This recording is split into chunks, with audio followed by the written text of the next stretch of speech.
हाँ, so guys पिछले video में हमने बेसिक कर लिया था, ठीक है, कि एक्सपेरिमेंटल स्टडीज़ में क्या होता है, ठीक है, एंड हमने नेचुरल एक्सपेरिमेंट्स देख लिए थे, ठीक है, ओके, एंड ट्रायल्स देख लिए थे, एक्सपेरिमेंटल ट्रायल्स।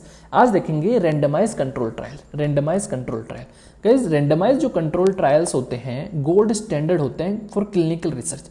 कोई भी क्लिनिकल रिसर्च करनी है हमें, ठीक है, फॉर क्लिनिकल रिसर्च, जैसे कोरोना हुआ था, कोरोना के लिए कोई भी नई वैक्सीन आई तो उस नई वैक्सीन का इफेक्ट, नई वैक्सीन को चेक करने के लिए, एनालिसिस करने के लिए हम क्या करेंगे, गोल्ड स्टैंडर्ड जो इन्वेस्टिगेशन है वो क्या है, रेंडमाइज कंट्रोल ट्रायल है, रेंडमाइज्ड कंट्रोल ट्रायल है। क्लियर। जैसे फॉर न्यू प्रोग्राम्स थेरेपीज मैंने बताया, randomise control trial best method है इवैल्यूएशन के। कोई नई थेरेपी आई है मार्केट में किसी डिजीज के लिए, या फिर कोई न्यू प्रोग्राम आया है तो उसके इवैल्यूएशन के लिए सबसे बढ़िया चीज़ क्या है, रेंडमाइज्ड कंट्रोल ट्रायल है। क्या होता है रेंडमाइज कंट्रोल, वो भी हम पढ़ने वाले हैं। क्लियर, ठीक है।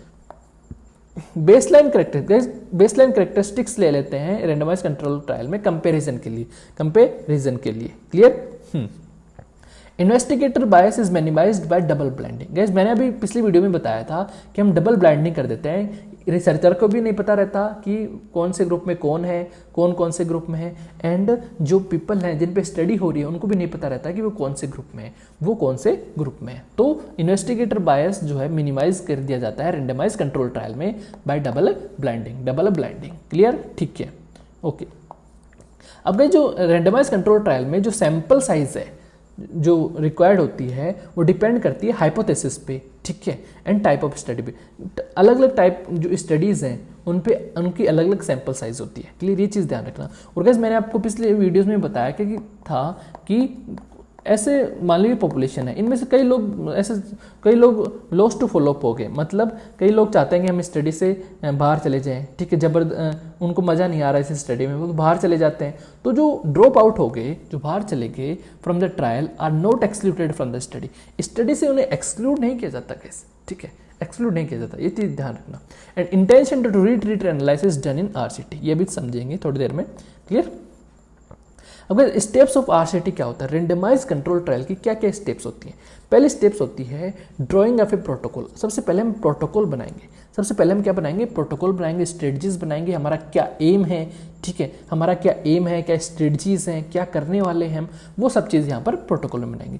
दूसरी चीज़ हम रेफरेंस पॉपुलेशन लेंगे एंड एक्सपेरिमेंटल पॉपुलेशन को सिलेक्ट करेंगे। रेफरेंस पॉपुलेशन, एक्सपेरिमेंटल पॉपुलेशन क्या होती है गाइस, मैं आपको ये बताता हूँ, देखना क्या चीज़ होता है। मान लो ये पूरी पॉपुलेशन है, ठीक है, इस पे ये पूरी पॉपुलेशन है, ठीक है, ओके। अब इस पूरी पॉपुलेशन को क्या बोलेंगे हम, रेफरेंस पॉपुलेशन। क्लियर। अब इस पूरी पॉपुलेशन में से हम स्टडी पूरी पे नहीं कर सकते गाइस, पॉसिबल नहीं है इतने लोगों पे स्टडी करना। तो हम क्या करेंगे गाइस, इस रेफरेंस पॉपुलेशन में से कुछ सैंपल निकाल लेंगे, ठीक है, ठीक है, ये सैंपल हमने निकाल लिया, इसे बोलेंगे एक्सपेरिमेंटल पॉपुलेशन, और इस सैंपल को हम स्टडी करेंगे, समझ में आ गया। एक्सपेरिमेंटल पॉपुलेशन, रेफरेंस पॉपुलेशन क्या हो गया।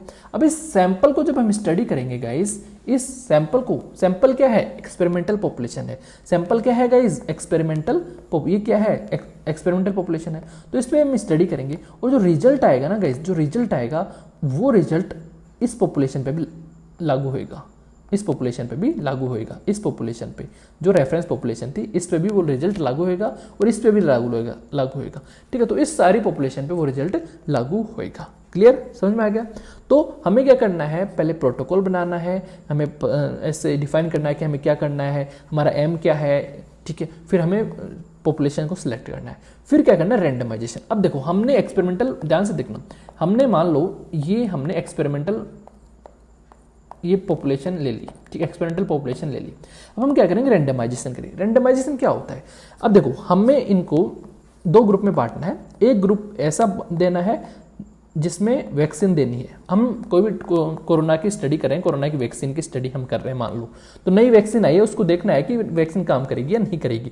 क्लियर। तो ये एक्सपेरिमेंटल पॉपुलेशन हमने ले ली। अभी एक्सपेरिमेंटल पॉपुलेशन को हमें दो ग्रुप में बांटेंगे। एक ग्रुप वो ग्रुप होगा जिसमें हम ये वैक्सीन देंगे, एक वो ग्रुप होगा जिसमें हम ये वैक्सीन नहीं देंगे, ठीक है। तो जिनको वैक्सीन नहीं देंगे उसे कंट्रोल ग्रुप बोल लिया मान लो, और जिसको वैक्सीन दिया उसको हमने केस बोल लिया। क्लियर, ठीक है, दो ग्रुप बोल दिए, ठीक है। तो गाइस अब इन दो ग्रुप में बांटना है, इनको बांटना है इन पॉपुलेशन को, तो हम क्या क्राइटेरिया लेंगे दो ग्रुप में कि भाई ये तू इस ग्रुप में जा, तू इस ग्रुप में जा। तो बायस से बचने के लिए हम यहाँ पर क्या करते हैं, रेंडमाइजेशन करते हैं। रेंडमाइजेशन कैसे करेंगे, मान लो 10 जने हैं, यहाँ पे 10 जने हैं, ठीक है, तो हम ऐसे बोलेंगे, ऐसे कुछ भी ऐसे बोल देंगे रेंडमली कि भाई लाइन से खड़े हो जाओ, लाइन से खड़े हो जाओ, लाइन से खड़े हो जाओ। मान लो लाइन से खड़े हो गए 10 जने, तो इसको क्या बोलेंगे, लाइन से 10 जने खड़े हो गए मान लो, तो अब हम मान लो बोल दिए कि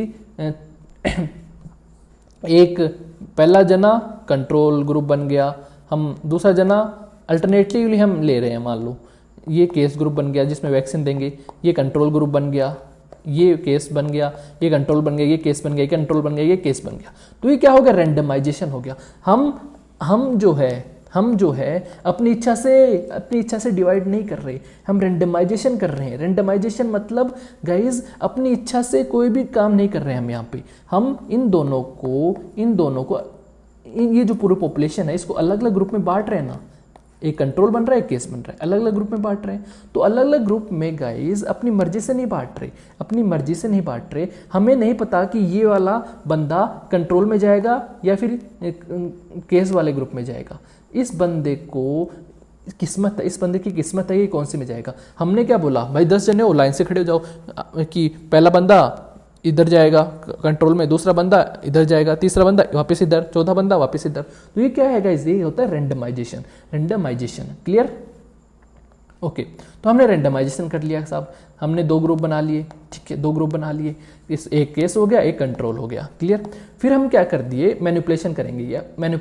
मैनिपुलेशन क्या होता है कि हम अब वो वैक्सीन देंगे या फिर इंटरवेंशन देंगे। फिर हम क्या करेंगे, फॉलोअप करेंगे, रिजल्ट पता करेंगे, देन हम जो भी रिजल्ट आएगा उससे आउटकम यहाँ पर निकाल लेंगे। तो ये रेंडमाइज कंट्रोल ट्रायल की स्टेजेस हैं। तो समझ में आ गया क्या चीज़ होती है। तो देखो अब एक को थोड़ा सा स्टडी कर लेते हैं। पहले प्रोटोकॉल बनाएंगे। प्रोटोकॉल में क्या होएगा, एम होएगा, ऑब्जेक्टिव होएगा स्टडी का, साइज ऑफ सैंपल रहेगा, and treatment to be applied when, where and whom, किसको ट्रीटमेंट देना है, कब देना है, ये सारी चीज़ यहाँ पर रहेंगी। एंड सिलेक्टिंग फिर दूसरी स्टेप क्या है, रेफरेंस पॉपुलेशन और टारगेट पॉपुलेशन को सिलेक्ट करना है। क्या होता है रेफरेंस पॉपुलेशन, टारगेट पॉपुलेशन, मैंने आपको समझाया हुआ है। एक्सपेरिमेंटल पॉपुलेशन क्या होता है वो भी मैंने आपको समझाया हुआ है, तो ये पढ़ लेना। क्लियर। फिर हम क्या करते हैं, रेंडमाइजेशन करते हैं। रेंडमाइजेशन मैंने आपको बताया कि क्या करना है। रेंडमाइजेशन में जो भी 2 ग्रुप होते हैं, मतलब जो भी पूरी पॉपुलेशन है उनको 2 ग्रुप में बांटना है। बांटना कैसे है गाइस, किसी के साथ भेदभाव नहीं होना चाहिए, ठीक है। ऐसे नहीं कि मैं इसको जानता हूँ, मैं इस आदमी को जानता हूँ तो इसको मेरे ग्रुप में रखूँगा, इस आदमी को मैं नहीं जानता, ये मेरा रिलेटिव है तो इसको इस ग्रुप में रखूँगा। ऐसा नहीं होना चाहिए। तो उस चीज़ को कौन बचाता है, रेंडमाइजेशन उस चीज़ को बचाता है। क्लियर। तो statistical procedure by which participant are allocated into 2 group, study and control group. एक चीज़ ध्यान रखना, जो मैंने आपको बताया कि 2 ग्रुप होते हैं, ध्यान से देखना। मैंने आपको बताया अभी 2 ग्रुप होते हैं, एक होता है कंट्रोल ग्रुप, एक केस ग्रुप मैंने बता दिया। तो केस ग्रुप नहीं होता वो, उसको स्टडी ग्रुप आप बोल दो, केस ग्रुप बोलना सही नहीं रहेगा, ठीक है। स्टडी ग्रुप बोल दो। मैंने आपको बताया ना गाइज, अभी मैंने पिछली वीडियो में बताया था कि 2 ग्रुप में बांट देते हैं हम, ठीक है। एक होता है कंट्रोल ग्रुप, एक होता है केस ग्रुप नहीं होएगा गाइज, वो कंट्रोल ग्रुप तो सही है, केस की जगह हम बोलेंगे उसे स्टडी ग्रुप, जिसमें हम इंटरवेंशन डालेंगे, ठीक है। तो स्टडी ग्रुप वो होएगा, ये आप नोट कर लेना। पिछली वीडियो में मैंने शायद ये बताया था, ठीक है। तो स्टडी ग्रुप उसको बोलेंगे, जिसमें हम इंटरवेंशन देंगे ना, उसको स्टडी ग्रुप बोलेंगे। क्लियर, ठीक है। तो control group and study group, ठीक है, 2 चीज हो गए, 2 ग्रुप हो गए, ओके, ठीक है। Randomisation is done while dividing patient into experimental group and reference group. Randomisation जो है गाइस हर्ट है रेंडमाइज कंट्रोल ट्रायल का हर्ट है। Clear. Best done by using a table of random number. अब गाइस रेंडमाइजेशन अलग अलग तरीके से कर सकते हैं। बेस्ट क्या है, मैंने बताया ना कि टेबलेट फॉर्म में खड़े कर देंगे बच्चों को, ठीक है। 1 2 3 4 5 6 7 8 9 10, फिर बोलेंगे पहला कंट्रोल ग्रुप में जाओ, दूसरा स्टडी ग्रुप में जाओ, तीसरा कंट्रोल ग्रुप में जाओ, चौथा स्टडी ग्रुप में जाओ। क्लियर। तो इस तरह से हम बोल सकते हैं,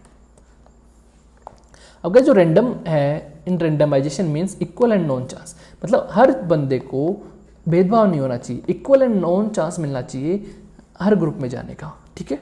okay, randomisation is better than matching as it remove both confounding and bias. Matching क्या होती है गाइज वो अभी आगे देखेंगे हम, लेकिन रेंडमाइजेशन मैचिंग से ज़्यादा अच्छा होता है क्योंकि कंफाउंडिंग फैक्टर और बायस और कंफाउंडिंग मैटर दोनों को रिमूव करता है। कंफाउंडिंग क्या होता है वो भी नेक्स्ट वीडियोज़ में हम देखेंगे। बायस क्या होता है गाइज, मैंने बताया ना, बायस एंड भेदभाव। बायस, अब भाई कोई हमारा रिलेटिव है, ठीक है, उनमें से पॉपुलेशन में से, तो हम चाहते हैं हमारा रिलेटिव यहाँ पर स्टडी ग्रुप में आए, या फिर हम चाहते हैं कि वो कंट्रोल ग्रुप में ही रहे, क्या पता वैक्सीन खराब हो जाए तो स्टडी ग्रुप में नहीं आने देना चाहते उसको, क्लियर। तो वो चीज़ हो जाती है बायस, वो चीज़ होती है बायस, और वो रिजल्ट पे अफेक्ट डालता है गाइस, वो रिजल्ट पे अफेक्ट डालता है, क्लियर। तो ये जो रेंडमाइजेशन है ये क्या करता है गाइस, बायस को उठाता है, क्लियर, ठीक है। अब पर्पस ऑफ रेंडमाइजेशन क्या करते हैं हम, पर्पस ऑफ रेंडमाइजेशन क्या होता है कि to equalize the effect of extraneous variable thus guarding against bias. Participants have equal and known chance, मैंने बताया equal and known chance, and to eliminate selection bias eliminate हो जाता है, क्लियर, मतलब कोई भी बायस नहीं बचता है कहीं रेंडमाइजेशन के बाद में। To ensure comparability of two groups, to ensure that study group are comparable on baseline characteristics, to have similar prognostic factor among two group, facilitate blinding हो जाती है गाइस इसमें, एंड इंक्रीज इंटरनल वैलिडिटी, जो study की validity है उसको भी बढ़ा देता है। तो ये रेंडमाइजेशन बहुत अच्छा चीज़ है गाइस, ठीक है। स्टडीफाइड रेंडमाइजेशन क्या होता है, फॉर एग्जांपल दो ग्रुप हैं, एक्सपेरिमेंटल कंट्रोल ग्रुप, 2 ग्रुप है। अब इन ग्रुप में भी हम क्या कर दिए, स्टडीफाइड कर दिए। फॉर एग्जांपल ये हमारे क्या हैं, लो सोशियल इकोनॉमिक क्लास के हैं, ये डॉक्टर हैं, इधर भी लो सोशियो इकोनॉमिक क्लास के हैं, ये इधर डॉक्टर हैं, इधर स्मोकर्स हैं, ये स्मोकर्स हो गए। तो अलग अलग ग्रुप के अंदर भी स्ट्रेटिफाइड कर दिया हमने, अलग अलग लोगों को स्ट्रेटिफाइड कर दिया, और उन स्ट्रेटिफाइड लोगों में से हम क्या कर दिए, हम अब रेंडमाइजेशन कर दिए। उस चीज़ को बोलते हैं स्ट्रेटिफाइड रेंडमाइजेशन, क्या बोलेंगे, स्ट्रेटिफाइड रेंडमाइजेशन, क्लियर, ठीक है। अब फिर क्या होता है कि मैनिपुलेट कर देंगे हम, जो भी वैक्सीन है वो दे देंगे, कंट्रोल ग्रुप को नहीं देंगे, कंट्रोल ग्रुप को सिर्फ प्लेसिबो देते हैं, एक्सपेरिमेंटल ग्रुप को हम क्या देंगे, ये ड्रग देंगे या फिर जो वैक्सीन देंगे, फिर हम फॉलोअप कर लेंगे। एंड एट्रिशन क्या होता है कि कुछ लॉस, मतलब स्टडी में जो लोग थे वो क्या कुछ बोल रहे हैं कि हमें जाना है, तो वो स्टडी से बाहर हो गए, ठीक है, स्टडी से बाहर हो गए। जैसे किसकी डेथ हो गई गाइस, कोई जाना इंटरेस्ट लॉस कर रहा है, ठीक है, तो गाइस वो स्टडी से तो बाहर हो गए, लेकिन उसको हम क्या करेंगे, उनको हम स्टडी से बाहर नहीं करेंगे, ठीक, वो खुद तो बाहर हो गए, लेकिन जो डाटा में हम उनको रखेंगे, ठीक है। फिर हम असेसमेंट करेंगे, पॉजिटिव रिजल्ट आया कि नेगेटिव रिजल्ट आया, ये सारी चीज़ें हम देखेंगे, क्या साइड इफेक्ट्स आए, कोई भी वैक्सीन लगाई उसका क्या रिजल्ट आया गाइस, ये सारी चीज़ हम देखेंगे, ठीक है। तो ये चीज़ है गाइस। अब दो स्टडी डिज़ाइन हमारे पास है, एक होता है कंकरेंट पैरेलल स्टडी डिज़ाइन, ठीक है, ये पैरेलल स्टडी डिज़ाइन है। इसमें क्या होता है गाइस, कोई भी हमने पॉपुलेशन ली, ठीक है, उसको 2 ग्रुप में, यहाँ पर क्या कर दिया हमने, रेंडमाइजेशन कर दिया, 2 ग्रुप में बांट दिया, एक हो गया प्लेसिबो ग्रुप, एक हो गया drug group, placebo and drug, ठीक है। प्लेसिबो मतलब जिसमें प्लेसिबो देंगे, ये हो गया कंट्रोल ग्रुप हो गया, ये हो गया एक्सपेरिमेंटल ग्रुप या फिर स्टडी ग्रुप हो गया, क्लियर, ये हो गया parallel study. Cross over study में क्या होता है गाइस, हमने यहाँ पर रेंडमाइजेशन किया, भाई प्लेसिबो दे दिया, ड्रग दे दिया, ये तो सिंपल है, पैरेलल स्टडी के जैसा ही है, ठीक है। अब फिर क्या करते हैं गाइस, फिर थोड़ी देर बाद में, मतलब थोड़े टाइम बाद में, ठीक है, थोड़े टाइम बाद में हम ये ड्रग बंद कर देंगे, ठीक है, ये ड्रग बंद कर देंगे देना, फिर थोड़े ड्रग बंद कर दिए देना, फिर थोड़ा देर रुकते हैं, शांति लेते हैं, रेस्ट करते हैं, ताकि ड्रग का इफेक्ट जो डाल लिया हमने, जो ड्रग दी उसका इफेक्ट एकदम कम हो जाए, ठीक है। तो थोड़ी देर रुकेंगे, फिर क्या करेंगे, जिन लोगों को प्लेसिबो दे रहे थे अब उनको क्या देंगे, ड्रग देंगे। देखो क्रॉस ओवर हो रहा है, उनको अब क्या देंगे, ड्रग देंगे।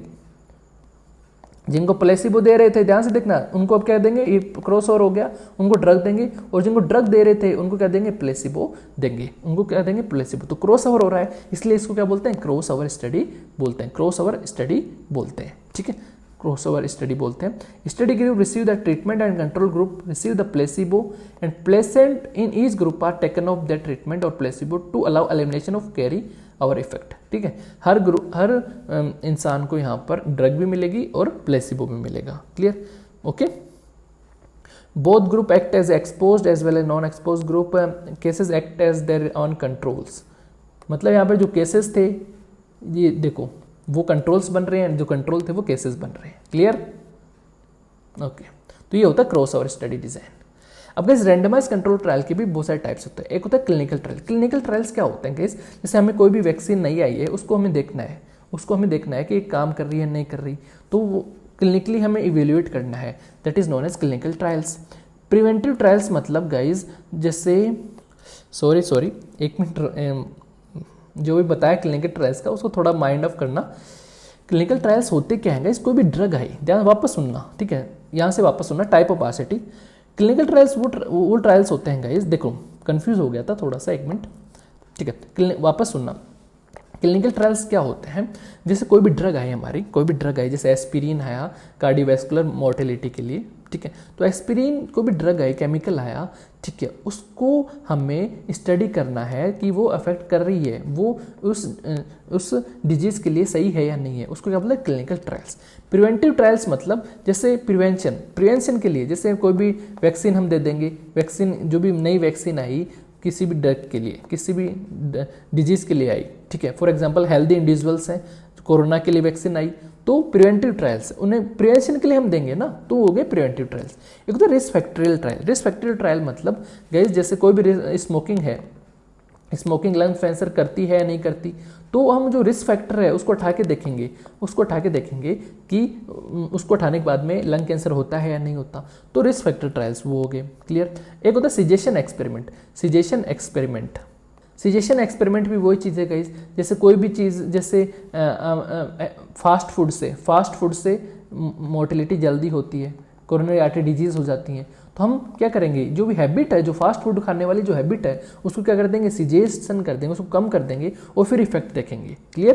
कि डिजीज रिड्यूस होती है या नहीं होती, that is known as cessation experiment. एक होता है ट्रायल ऑफ इटियोलॉजिकल एजेंट, कि कुछ चीज़ खाने से कोई भी डिजीज हो रही है, मान लो कुछ चीज़ खाने से कोई डिजीज हो रही है, तो उस चीज़ को हम नहीं खाने देंगे। क्लियर? जैसे मान लो फॉर एग्जाम्पल रेट्रोलेंटल फाइब्रोप्लेशिया से ब्लाइंडनेस होती है, तो हम रेट्रोलेंटल फाइब्रोप्लेशिया को कम करेंगे, फिर देखेंगे ब्लाइंडनेस होती है या नहीं होती, ठीक है, तो इटियोलॉजिकल एजेंट जो है उसको कम करेंगे। क्लियर? फिर देखेंगे क्या होता है, ठीक है। और 6th है guys evaluation of health services to assess the effectiveness and efficiency of health services. Okay, जो हेल्थ सर्विसेज हैं उनको हम इवेल्युएट करेंगे ताकि हमें एफिशिएंसी पता चले एंड इफेक्टिवनेस पता चले उन हेल्थ सर्विसेज की। क्लियर? ओके, तो ये सारी चीज़ें थी गाइस, होप आपको समझ में आया होगा रैंडमाइज कंट्रोल ट्रायल। एंड ये हमारे कोर्सेज हैं, उन्हें आप ज्वाइन कर सकते हैं। Thank you guys, stay safe stay healthy, जय हिंद।